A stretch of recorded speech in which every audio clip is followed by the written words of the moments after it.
Hi everybody. We received 10 community questions and we're going to give answers to them. So I will ask the persons who are responsible for each and every question what they think about something, and then you will hear the answers straight from the guys who are actually implementing it in the game. Alright, so we're going to start with question 1.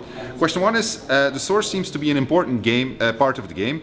What exactly is it, and how is this magic connected to the story of Divinity Original Sin and Revelon? And that's a question we're going to ask to Sarah. Sarah is a writer working on Divinity Original Sin, and she knows everything about the source. As a matter of fact, when she goes to sleep, she dreams of the source. So, there she is, typing something in Lukula Forest. Sarah. Hello. Hi. Could you tell us about the source? What exactly is it, and how is it connected to the story of Original Sin? Well, the source is an ancient and very powerful magic in Revelon. It was once very pure and used for good, but then it was tainted by some demonic influences and corrupted. So now anybody who uses the source does so with some kind of mania or some kind of ill effect on themselves. Okay, so it's not a very good thing to use a source nowadays, and that's why we have Source centers. Yeah. Alright, so that's question 1. Let's go to question 2. I read that it is possible to combine different items in the game. What are the craziest creations? Well, this is the man who has been implementing plenty of item combinations, David, who are producer for Original Sin. And yeah, what's the craziest creation that you have in terms of item combinations, if you want to tell actually? I'm not gonna give the craziest item combinations because that's a secret. So not the craziest, but I think one of the coolest. So what I think are the craziest are the ones that have multiple steps. So for instance, if you find a sinew on an animal, you can combine 2 sinews and then you make a bowstring. And you can restring your bow with it, so your bow becomes better. You can make your own bow with it, with the bowstring and then a piece of wood. And you can even go as far as to start creating your own crossbows with it, for which you first need metal, and then you need to do something to the metal. You need to combine it with wood, and then you need a bowstring. And your crossbows keep on getting better. And a crossbow is, I think, it's the most powerful weapon in the game. And the most powerful crossbow in the game, you make it yourself. Alright, so question number 3. What were your inspirations regarding visual style and story, and are there any other RPGs that inspired you? Well, we're going to go and ask Joachim, who is one of our creative artists, and Joachim is... So, apparently Joachim needs a little bit of time, so I'm going to go to the next question and then we'll head back to Joachim in a second, or in a couple of minutes. I played the early access version of Original Sin. There are skills such as Way of the Warrior, Way of the Ranger. Will there be something like Way of the Wizard, and what does sorcery affect? Now, what sorcery affects will become very clear on Steam Early Access, so I'm not going to spoil it. And as far as Way of the Wizard is concerned, we're not going to have a Way of the Wizard because we don't really believe that everything should be symmetrical in a game system. So we are big fans of asymmetry. It's something that we often say here internally. So let's go to the next question. Sometimes it's difficult to pick up items. For instance, if they are very small or a wall is in front of them. Will that be changed? Well, when you have it, we just had a big discussion about this, and we're going to go talk to the technical director who will be able to tell you everything about it. He's busy in the corner fixing some bugs, I'm pretty sure. Hello, Bert. Hi, Sven. We have a question. Sometimes it is difficult to pick up items, and for instance, if they are very small or a wall is in front of them. Will that be changed? We will, of course, do something about that, because indeed we also see that this is very annoying. We play the game ourselves, of course. Occasionally. Occasionally. So, 2 things that we want to do. We want to make sure that you can pick through the hole in the wall that you see if a character is behind the wall. Second thing that we will do is go over the physics proxies to see if they are still matching the visual. If they are too small, we can make them always bigger. Alright, let me translate that for you. A physics proxy is? It's something that helps us pick on items in the world in a cheap manner. So, alright, so there's like a smaller version or a simpler version of the 3D geometry. Indeed. And so this allows you... The visual has a lot more triangles than the proxy itself, like the object that we pick on. So that's basically it. So now you know what a physics proxy is. Alright. So it's going to, bottom line, is going to become easier to pick the items, and if they are too small, because if the physics proxy is too small, you will just make them bigger, which will be something that the artist makes sense. Yeah. Alright, so it's going to be solved. All right, thank you, Bert. No problem. So, next question. Let's see. I'm a big fan of Larian and Original Sin. Thank you. The dialogues are great. Nevertheless, I prefer a fully voiced version. Is there anything like that being planned, and when can a realization be expected? Honestly, we don't know 100% for sure yet, but there's going to be voice in the game, and the extent to which there's going to be voice in the game is something that we're going to decide on very, very, very shortly. But as long as we haven't made a final decision, I don't want to promise anything. But there will be voice. All right.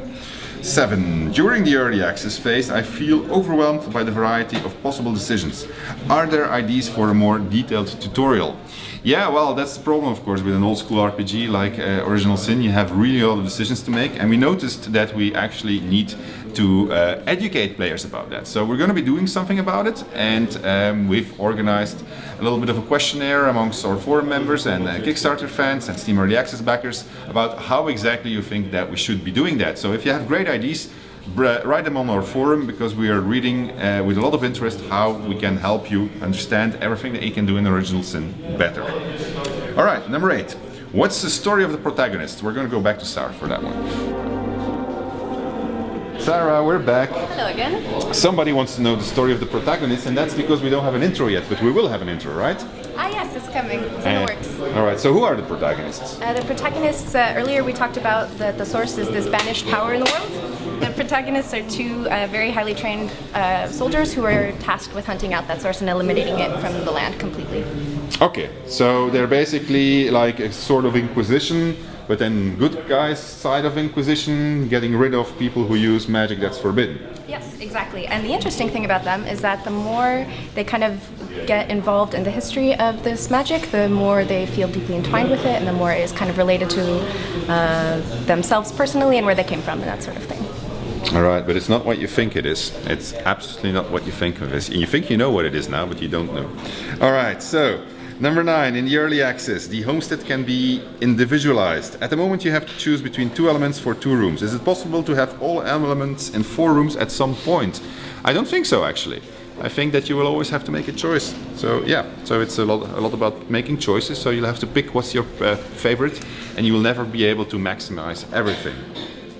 And then number 10, why did you choose the isometric perspective? Well, the answer is really simple. We needed something in which it was fairly easy to create content, because we wanted to create a lot of freedom, and we also wanted something that was going to be easy for people using our editor to create content with.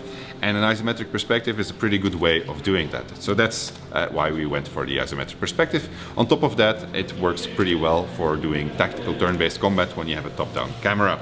All right, I think that's all of them. Whoa, no, we still have to go back to Joachim. Let's go see if Joachim is ready for us, all right? Let's go. All right, Joachim, yes. You're ready now, I see. Could you tell us, where does the visual style of Original Sin come from? Well, in the beginning we had a briefing and we tried to come up with a new style. In the beginning we only used like diffuse textures, but now we quickly came back from that, and now we're always trying to use high poly models for high poly sculpting, and now we bake it into low poly, like this one. So what's that? That's a rock? This is the high poly rock, and we build a low poly mesh around it, and we put it in game, and we try to come up with a colorful style, which is like really painterly. You don't see the individual details on the leaves, you just have a feel of the environment. Yeah, we wanted to avoid having too photorealistic of a look, but we still wanted to be high detailed, so that's pretty much what you've done, right? Yeah. We never did top-down before, not really, not like this. So there's a lot of tricks we had to learn we didn't know yet. Like with the leaves, they're just planes, but because of the 2D top-down feel, we can get away with a lot of stuff we couldn't do before. Yeah, because actually when you look at the shadows, they're fairly detailed, right? Yeah, the shadows are actually like fake. They're fake, I can show you if you want. It's like fake flying billboards, which create shadows. There's a lot of tricks we can do to fool the player's eye. Yeah, so you get much more detail for much less poly. Yeah. Basically. Which then in turn, eventually, I mean, we know that we still have to do performance optimization, but that's eventually going to allow us to ship the game on much lower target specs than we would have been able to do if we would have had the game in full 3D third-person perspective or first-person perspective. So it's one of the advantages. Okay, so there you have it. Thank you for sending your questions. We very much appreciate a community taking an interest in what we're doing here at Larian and creating Divinity Original Sin. We hope you're going to have a lot of fun with the game when it's finally going to ship soon, very soon. And yeah, if there's more questions, just send them through to our Facebook pages or to our Twitter or to our forums. All right, take care, everybody. Bye-bye.